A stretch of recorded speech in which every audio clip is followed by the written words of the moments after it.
slobodno mislimo, slobodno govorimo, da slobodno koračamo ulicama naših gradova i sela. Ne želimo da nas neko zazida, i to bukvalno, da nam truje vodu, vazduh, zemlju i umove.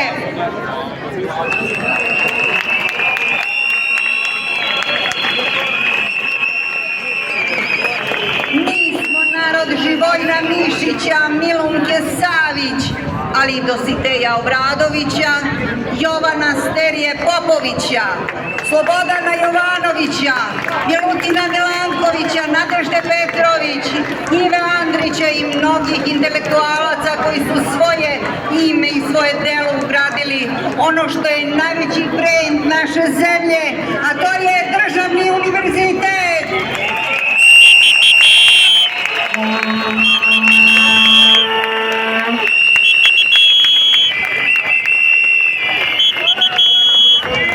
Kada god su se nad ovom zemljom nadvijali tamni oblaci i još mračnije sile, upravo su ljudi iznedreni u državnom univerzitetu bivali savest nacije, pokretači slobode i razvoja, budili su nacionalnu svest i bez obzira na žrtvu gradili našu moralnu vertikalu.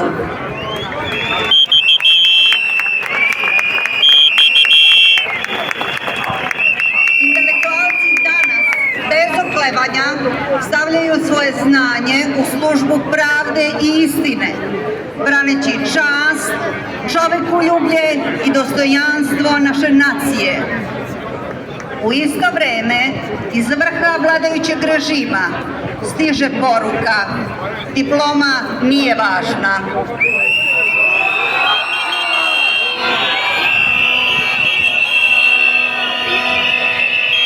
Čujemo i pretnje.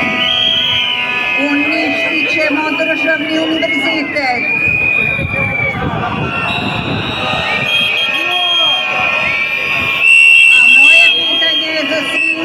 Za sve njih je: šta to tačno hoćete da uništite? Temelje nauke, obrazovanje, mladost i budućnost ove zemlje.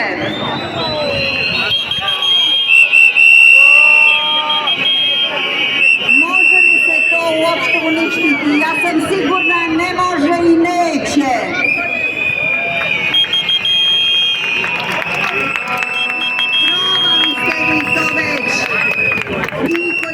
Doživljavate kao nedodirljive, koji verujete da vam faraon nije ni do kolena.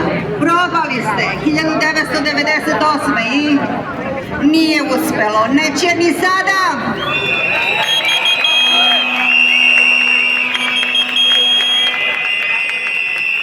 To mogu da zamišljaju samo oni koji nemaju ni savesti, ni stida. Oni koji misle da će sila vlasti, koja se već topi kao grudva na suncu, izbrisati kulturu, znanje i pamćenje jednog naroda.